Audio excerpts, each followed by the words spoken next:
Konnichiwa, salam lebah pekerja. Video kali ini saya ingin bahas tentang gaji di Jepang atau kehidupan perekonomian di Jepang atau keuangan orang-orang di Jepang gitu. Pekerja terutama ya.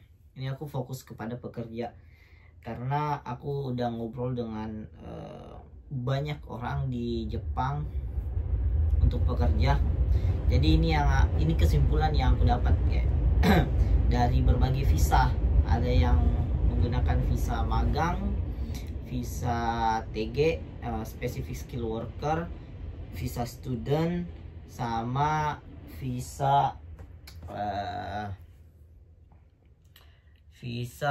engineering, Gijinkoku. Oke, mungkin di sini supaya lebih jelasnya aku ingin bahas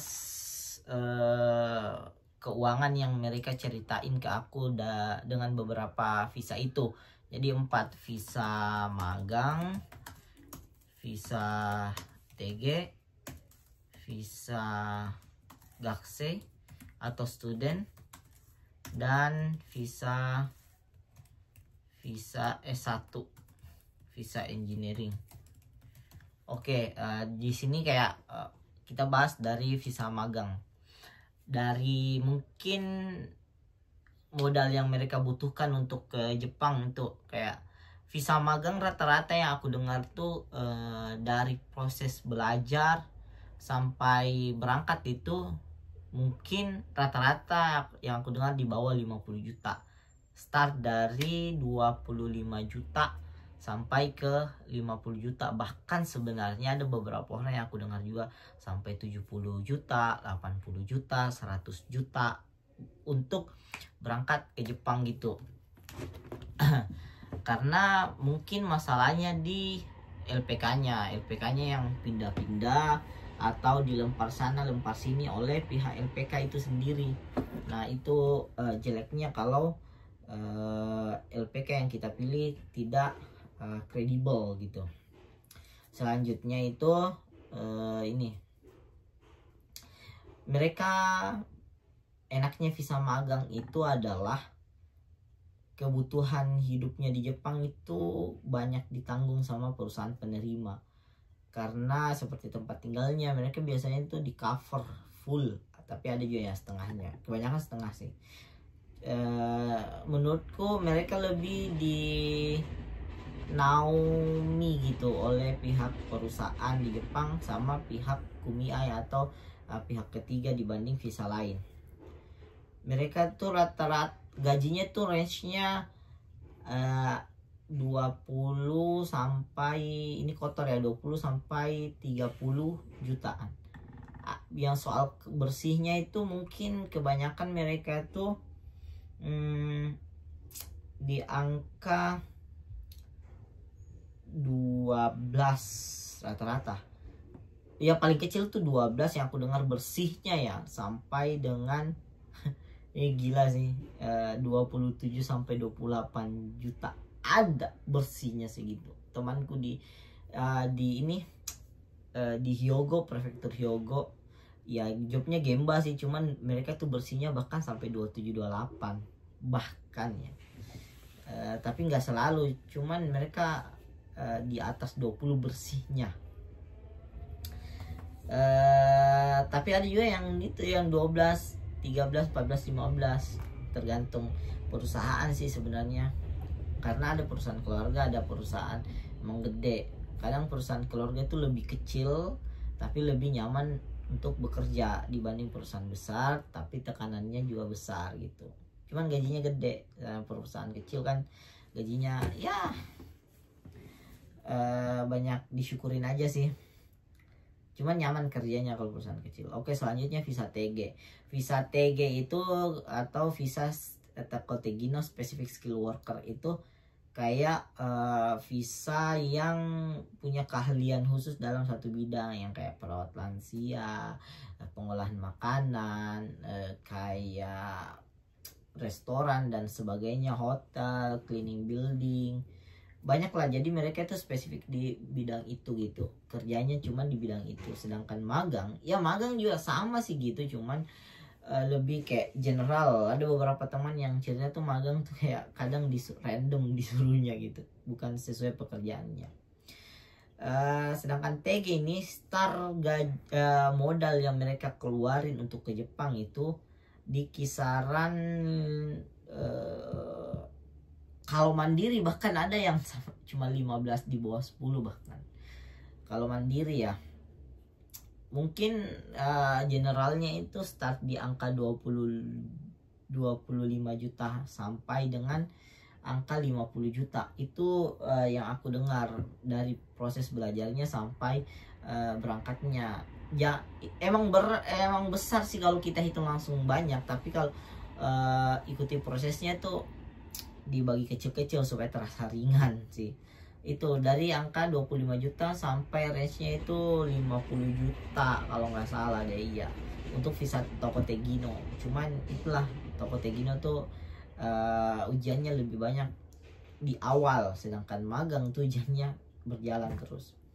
Ya itu, dan gaji yang mereka bisa simpan itu di kisaran atau bersihnya itu, ya aku dengar ya, aku belum pernah dengar Toko Tegino tuh gajinya lebih besar dibanding magang. Ada yang itu, tapi sekitaran 20 sampai 30 juta gajinya Toko Tegino itu. Dan bersihnya mungkin rata-rata sih, rata-rata ya 15-16 rata-rata ya. Tapi ada juga di bawahnya, intinya di atas 10 rata-rata, 12-13. Jadi kadang tuh visa Toko Tegino gajinya tidak lebih besar dari magang, dan magang dia pun begitu sebaliknya. Ya gajinya ya bersih sekitar 13 juta lah, 14, 15, 16. Ada juga yang 17-18 juta juga bersihnya kalau dirupiahin ya. Oke, itu visa Toko Tegino. Terus segituan lah yang mereka bisa, tergantung kekuatan savingnya. Kan balik lagi, kalau misal mau tahu apa yang membuat pekerja di Jepang gak ada duitnya, tonton videoku yang lain, ada, aku udah bahas tuh. Selanjutnya adalah visa Gakusei atau visa student. Nah, visa ini tuh yang kayak emang ke Jepangnya itu jauh lebih mudah dibanding visa-visa lain, karena mereka nggak terlalu banyak hadapin ujian-ujian. Di Indonesia paling ya at least itu bisa N5 lah, udah oke banget sih untuk dasar-dasar bahasa Jepang, untuk pelajari hiragana katakana. Bahkan ada temanku yang nggak tahu hiragana katakana berangkat ke Jepang, belajarnya di sini, tapi struggle-nya gede bang, hambatannya gede. Visa Gakusei ini atau visa student ini enaknya cepat berangkat, pasti berangkat, dan juga bisa mendapatkan uang kerja part time. Jadi sambil belajar di sini sambil part time job gitu. Tapi otomatis lah kalau part time job itu gajinya nggak segede emang fokus kerja kayak visa magang atau visa Toko Tegino. Modal yang digunakan untuk kesini itu visa Gakusei itu di angka untuk sekolah dan sebagainya, untuk kehidupan di awal itu emang gede banget gitu. Dari angka 80 sampai dengan 100 juta, bahkan di atasnya juga ada. Ini memang terkesan gede banget, tapi kalau misal bersungguh-sungguh emang mau ke Jepang dan belajar di Jepang, ya ini worth it banget, karena untuk mendapatkan pekerjaan yang lebih baik, kedepannya lebih besar gitu. Dan juga itu bisa kembali modal secepatnya, enggak secepatnya juga sih, setahun 2 tahun sih, sambil belajar, sambil kerja part time job. Dan penghasilan Gakusei itu dari part time job itu kan mereka dibatasi jam kerja ya, mungkin sekitar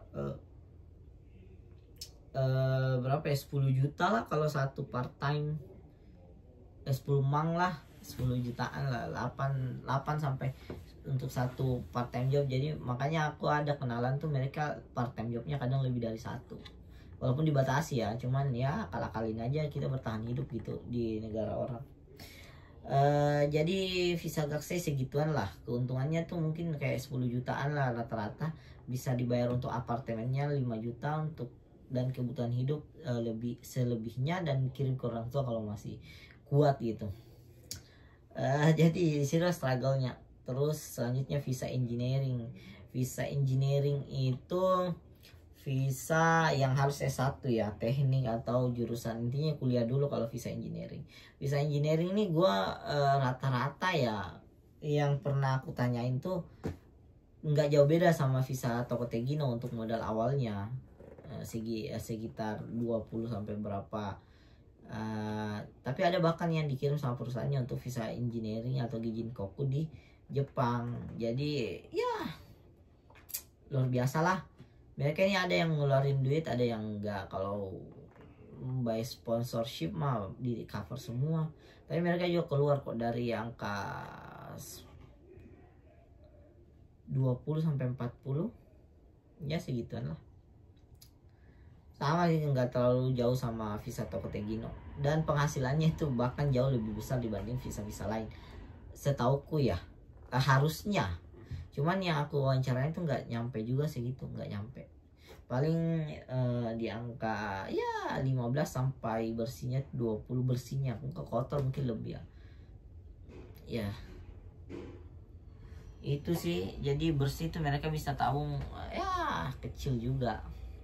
Jadi intinya kekuatan tabungan orang tuh saving powernya beda-beda. Intinya kalau misal mau banyak duit di Jepang, jangan cuma ngadalin yang utama, harus pasti nyari sambilan gitu. Pasti harus nyari sambilan supaya ada duit tambahan. Karena biaya di Jepang tuh gede banget juga. Duit kayaknya kerja tuh nggak cukup banget.